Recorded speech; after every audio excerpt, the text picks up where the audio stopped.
Salut les amis, j'espère que vous allez bien. On se retrouve aujourd'hui pour l'analyse de deux nouveaux projets sur la première brique, la voile et le Xavier, deux collectes qui vont être lancés lundi à 10h et 15h. Deux collectes classiques, 525 000 euros, un peu plus que la moyenne de la plateforme généralement, et 158 000 euros, ce qui est du classique. Alors je remonte un petit peu mon tableau de bord. Écoute, ça y est, je m'approche du seuil des 100 000 euros. 99 991,33 centimes, voilà, investissement en cours. Écoute, il me manque un petit peu, je vais attendre un projet avec les intérêts et je vais réinvestir tout ça et je vais dépasser la barre. Écoute, je suis trop content, d'autant que j'ai rajouté un petit peu de capital, mais c'est surtout les intérêts qui font gonfler ceux-là. 64 projets en cours et comme tu vois, une belle rentabilité, 12%. Vraiment, je peux que recommander la première brique. Moi, je suis vraiment totalement satisfait. Après, attention, je ne suis pas conseiller en investissement financier, je ne suis pas conseiller en gestion de patrimoine, mais voilà, je te donne juste mon avis et je te laisse faire le tien. Alors, on va regarder les plaquettes comme toujours et on va commencer par le premier. Alors le premier, c'est la voile, donc 525 000 euros, c'est celui qui est collecté à 10h lundi, 11% de rendement. D'ailleurs, si ça t'intéresse d'augmenter d'1% ce rendement, écoute, il y a un lien en description. Si tu ne connais pas la première brique, écoute, tu passes par ce lien et puis tu auras 1% supplémentaire sur ton premier projet. Durée cible 8 mois. La voile, donc dans le département de la Loire, le projet consiste en l'achat d'un ensemble immobilier comprenant une maison avec 4 appartements, un immeuble avec 7 appartements et 19 garages pour une superficie totale de 684 mètres carrés dans le but de diviser le tout et de le revendre à la découpe. Donc beau petit projet classique sur la première brique où il y a beaucoup de projets de marchands de biens. Le chiffre d'affaires, écoute, il y a une marge de 10% qui est ciblée et élément important, l'opération est pré-commercialisée à hauteur de 83% des lots et en fait ça représente 51% du chiffre d'affaires. Donc ça c'est toujours un plus. Donc on va regarder. Alors, ça se situe où? Dans la Loire, pas loin de Saint-Étienne, un petit peu plus loin de Lyon. Donc, on a l'adresse, on va regarder ça. Hop! Voilà, c'est ici. Donc, c'est tout ce bien-là. Donc, ici, tu as les garages et là, tu as les logements. Donc, je vais prendre le petit bonhomme, on va se mettre devant. Voilà, c'est ce bien-là.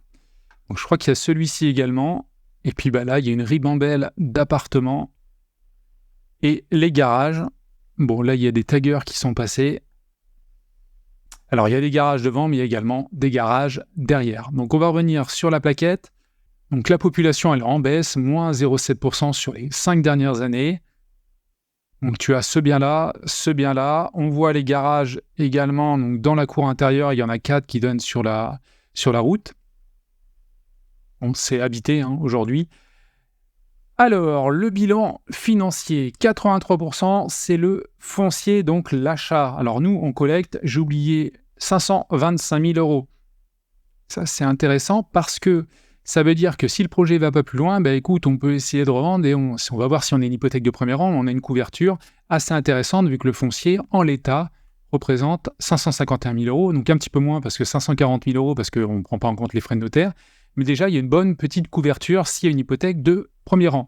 Donc les honoraires techniques 1%, les frais classiques financiers, et là ce qui est intéressant, c'est ces promesses de vente sur les 19 garages, les premiers appartements, et après il reste l'autre immeuble, 360 000 euros, donc là a priori il veut vendre l'ensemble, il ne veut pas le revendre à la découpe, et on arrive derrière donc à une marge de 10%, c'est pas énorme, c'est pas, on a vu mieux, clairement. Après, là, effectivement, il n'y a pas beaucoup d'aléas, il n'y a pas de travaux, il y a déjà une pré-commercialisation, donc écoute, c'est déjà pas mal, il y a peu de risques et ça ne devrait pas prendre trop longtemps.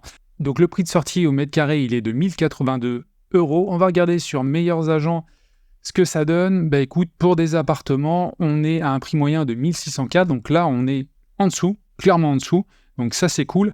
Après, il faut prendre en compte peut-être qu'il y a les garages. Voilà, là, je regarde l'immeuble où il y a 412 mètres carrés. On est à 360 000 euros, c'est-à-dire qu'on est à moins de 1 000 euros le mètre carré sur cet immeuble. Là, on est à 55 000 euros pour 60 mètres carrés, donc on est en dessous. Tiens, c'est intéressant. Les garages, par contre, c'est un sacré billet, 145 000 euros. Bon, ça a l'air bien. On est en dessous, dans la moyenne quasiment, du coin. On va descendre et on va regarder l'évolution du marché de l'immobilier. Donc, on est bien sur des appartements, augmentation depuis 5 ans, depuis 1 an, légère augmentation, depuis 3 mois, une petite baisse. Bon, le marché est relativement stable ici, il n'y a pas de baisse brutale. Donc, on va continuer notre analyse. Aucun travaux ne seront entrepris dans le cadre de ce projet. Donc, ça, c'est toujours un petit plus parce que les travaux, c'est du risque. Donc, généralement, on attend une marge quand même conséquente derrière. Là, on est à 10%, mais le projet est relativement simple.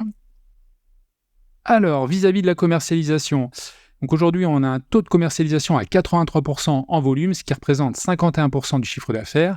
Les promesses de vente ont été signées sur les lots 1 à 5, et contrairement aux lots 2 et 5, les lots 1 et 3 sont achetés sans condition suspensive de financement. Les acquéreurs des lots 2 et 5 ont toutefois déjà obtenu leur offre de prêt. Donc là, ça se présente pas mal, ça c'est un bon point. Alors, le prix de sortie, alors ça c'est vraiment surprenant parce qu'on a 1082 € le mètre carré et le prix moyen du marché, alors sur les différentes plateformes, la première RIC regarde sur plusieurs sites et ça c'est une bonne chose, 1638 € le mètre carré. Donc clairement, ils pourraient même revendre certains appartements plus chers. Alors, l'évolution, c'est ce qu'on a vu tout à l'heure, une augmentation depuis 5 ans, depuis 2 ans, légère baisse. Alors là, par contre, moi j'ai comparé vraiment précisément sur Meilleurs Agents, sur la rue. Donc peut-être après sur la commune que ça baisse un petit peu. Et on va continuer. Donc les porteurs de projets, ils sont 2, marchands de biens totalisant 4 projets finalisés à ce jour, donc qui sont sur une société qui a été créée en 2022. On va voir si elle est bilan rapidement. Alors, capitaux propres, 7300 €, des dettes diverses et variées, dettes financières, enfin 89 000 €, quasiment 90 000 €, donc c'est très très endetté. Et on va surtout regarder la garantie derrière. Donc ça, c'est un exemple de projet qu'il a déjà réalisé.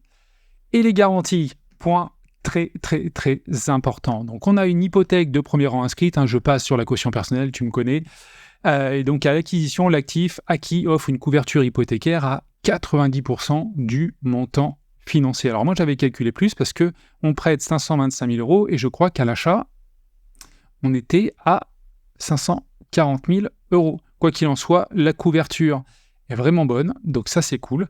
Et puis on voit là, vis-à-vis du financement, nous on apporte 525 000 et les 2 porteurs de projet apportent quand même quasiment 150 000 €, ce qui fait peut-être pas un quart, mais pas loin. Donc ça c'est bien quand les porteurs de projet se mouillent, tout simplement.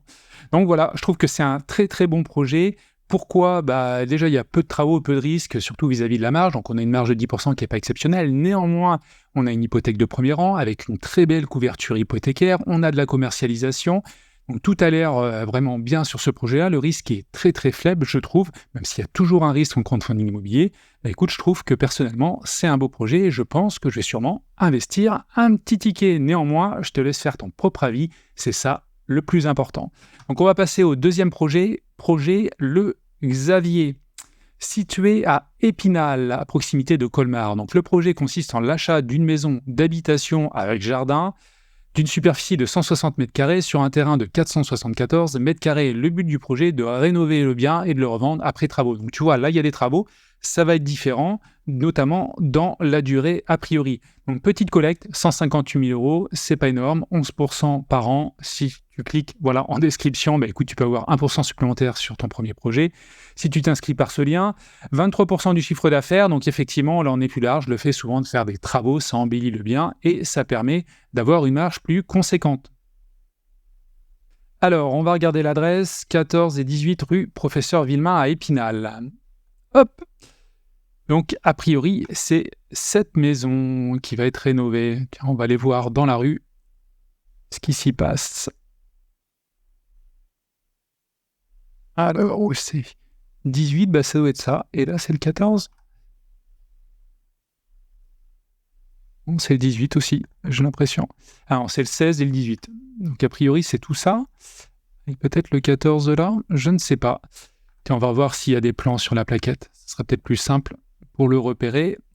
Alors, l'évolution de la population à ce niveau-là, plus quasiment 1% sur les 5 dernières années. Donc ça, c'est bien. Waouh, les visuels, c'est assez ancien et justement, ça explique pourquoi ils vont faire des travaux. Ils vont partir d'un bien acheté pas cher, le rénover pour offrir de belles prestations. Et effectivement, c'est comme ça qu'on arrive à faire de la marge et donc des plus-values. Là, ils vont revoir la globalité. Non, c'est ça, c'est où on était placé. Alors, le projet, le foncier, 41%, donc c'est 78 000 € au prix d'achat. Le foncier avec les frais de notaire, 81 000 €. Donc 41%, et on a aussi 41% de travaux, c'est logique. Que 5% d'aléas, tu sais, moi j'aime bien quand il y a un petit peu plus 10, j'aime bien qu'il y ait toujours un petit peu plus de marge, ça rassure. On a une marge donc sur chiffre d'affaires de 23%, un prix de sortie de 1 600 € le mètre carré. Donc on va regarder ça. A priori, pas de commercialisation, sinon ça serait noté si c'était sous promesse ou sous compromis. Alors on va descendre. Les travaux, donc il y a des aléas prévus de 5%. OK. Une belle enveloppe de 80 000 €. Commercialisation, elle n'a pas démarré, elle sera lancée une fois les travaux commencés. C'est classique sur ce type de bien. C'est difficile pour une personne de se projeter si elle ne voit pas le bien quasiment finalisé. Donc souvent, il décale la commercialisation. Alors le prix de sortie, ça c'est très très important. 1 600 € le mètre carré, on a dit. Le prix moyen du marché, 1 655 €. On va aller faire un tour quand même sur meilleurs agents. Alors, on est sur une maison, donc on est là, 1 729, donc comme tu vois, on est un petit peu en dessous du prix au mètre carré, et l'évolution sur la commune, ou du moins sur la rue, alors on va regarder pour les maisons. Donc ça augmente depuis 5 ans, depuis 2 ans, depuis 1 an, depuis 3 mois, donc a priori, il y a de la demande dans le coin, et ça, c'est top. Alors, on va avancer. Alors c'est étonnant parce que sur cette commune-là, je ne sais pas d'où sortent les chiffres, il y a une augmentation depuis 1 an et une baisse depuis 3 mois. Donc je pense que là, c'est sur la globalité, sur Épinal, alors que moi, sur Meilleurs Agents, je suis sur le coin, le quartier ou la rue. On va descendre. Alors, le porteur de projet marchand de biens réalisant sa première opération. Donc ça, c'est toujours moins bien, même s'il faut se lancer. Voilà, c'est à prendre en compte. Après, donc sa société a été créée en 2023, donc c'est tout récent, donc on ne va pas vraiment avoir de bilan de la société. Et concernant les garanties, écoute, on a une caution personnelle d'un montant de 189 000 €. C'est pas ce qui m'intéresse le plus. Ce qui m'intéresse, c'est vraiment ça. Une hypothèque de premier rang inscrite, avec une couverture hypothécaire à hauteur de 49%. Donc ça, c'est pas énorme, vraiment. Alors ça se comprend parce qu'il y a des travaux derrière. Néanmoins, voilà, si le projet s'arrête ou capote, on ne sait pas pourquoi, à l'issue de l'achat, là, au lancement, sans faire de travaux, écoute, en revendant le bien à son prix d'achat, écoute, on couvre que 49% de ce qu'on a prêté. Donc c'est vraiment pas énorme. Et on va descendre, donc l'hypothèque de premier rang, et concernant la répartition des financements, le marchand de biens apporte 40 000 €, nous 160 globalement. Donc elle apporte 20%, c'est bien, c'est pas énorme, on a vu mieux, on a vu moins, donc voilà, c'est juste à noter. Bon, projet que je trouve un petit peu moins bien, déjà on a des travaux, marchand de biens qui n'a pas réellement d'expérience, surtout aussi une couverture hypothécaire. Alors la garantie, les garanties sont top, on a une caution personnelle, c'est pas ce qui a le plus de valeur, mais l'hypothèque de premier rang, c'est super. Néanmoins, la couverture hypothécaire, s'il y a un souci, écoute, allez qu'à 50%, c'est pas non plus énorme, pas de commercialisation, des travaux. Voilà, le projet me plaît un petit peu moins, même si ça reste quand même un bon projet. Moi, je mettrai sûrement un petit billet sur le premier. Je reviens sur le... Comment il s'appelle ? La voile, voilà, c'est ça. Donc écoute, laisse-moi un petit commentaire si tu as vu des éléments qui te paraissent importants et que je n'ai pas évoqués dans cette vidéo. Et puis je te dis à la prochaine. Et n'oublie pas d'ailleurs que j'ai un groupe Telegram. Je diffuse pas mal d'informations sur mon quotidien, sur le chemin vers la liberté financière. Donc n'hésite pas à nous rejoindre et je te dis à la prochaine. Ciao!